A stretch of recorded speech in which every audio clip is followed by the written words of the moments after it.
George Lyon, Liberal Democrat MEP for Scotland. This was a response really from the European Commission to your report from the European Parliament. What did you make of its kind of broad brush approach? There were a lot of options, not much detail really. It doesn't really inform us of what the Commissioner's thinking is on the way forward on CAP reform. He's lifted quite a number of ideas from my report, which we welcome. The focus on active farmers, the need for sustainable agriculture, the need for a competitive agriculture, ending the historic payment system, which I think is to be welcomed as well. But there's a whole lot of questions there that still need to be answered, and the fundamental one is actually, what does the Commissioner himself think is the correct option and the correct way forward? I don't think we'll learn that today. Were you expecting to learn that? Were you expecting a bit more than this at this stage? Yeah, I would have thought so, because my report, while reasonably broad-based, actually came to a number of pretty hard conclusions and set out some timescales on ending the current system of historic payment, talked about redistribution between the member states and how you might do that.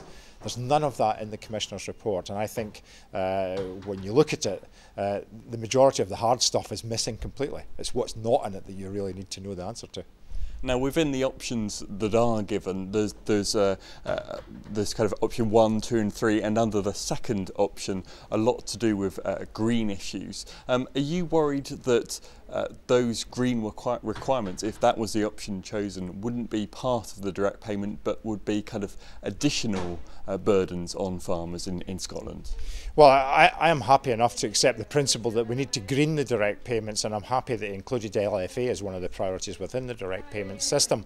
I think the worry I have is that if it's all rules-based rather than incentives, and if it's not directed at sustainability and ensuring that we have a very efficient industry that produces less carbon emissions, then we could actually end up with a very uncompetitive European agriculture, and that would be bad news all round for European agriculture, because all we would do is actually cede production to other countries who are better subsidised. And can I just get you to clarify that a bit more? What kind of rules do you feel the Commission might put on farmers from the broad brush that they've given in this communication? Well, I think if you get a whole lot of rules and restrictions on what you can and cannot do to receive the payment, rather than a whole lot of incentives that say, well, actually, if you go further than the baseline requirements of cross-compliance on green measures, you get payment to do it. So it's the principle of incentive rather than the principle of the big stick. It's the carrot rather than the stick we're looking for.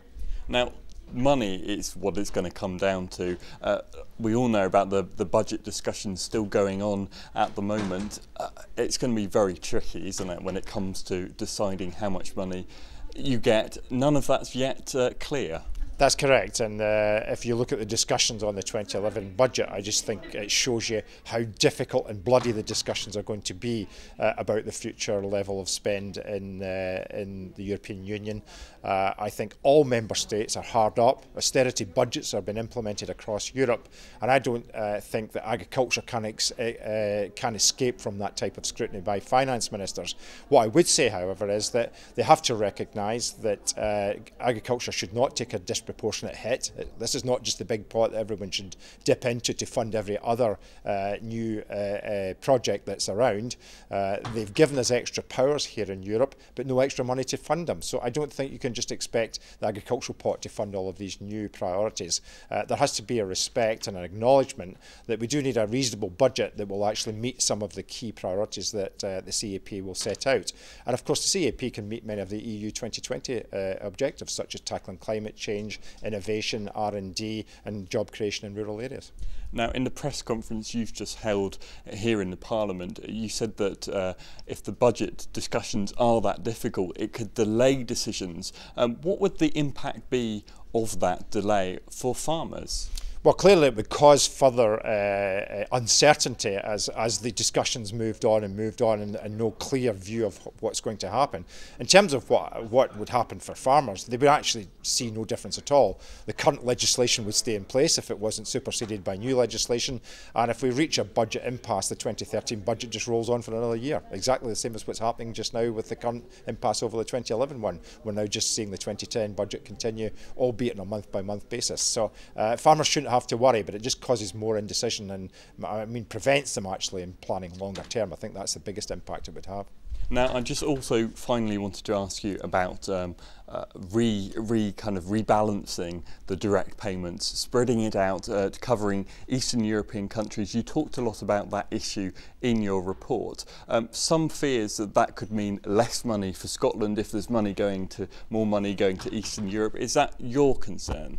When I first examined this issue and looked at how this redistribution might need to happen to meet the genuine request or the promises that were made to the Eastern European countries, I did think it was about taking money away from the UK and giving it to Eastern European countries. That's not the case. We're actually below the EU 27 average if you look at it on a per hectare basis. We would actually benefit from that redistribution, and in Scotland we're actually down at the equivalent of Latvia and Romania in terms of the amount of money we get. So any redistribution, if it was to be done at a European level, it would then need to be done at a UK level. Scotland can only benefit from that. Okay, very finally, if you're a betting man, where would your money be? Which option do you think is going to go forward? I think the middle option is probably the one that's going to gather some momentum. It's far too broadly based at the moment. We need to actually hone it down and really prioritise and focus on what we need are the right measures to deliver a sustainable future for our farmers.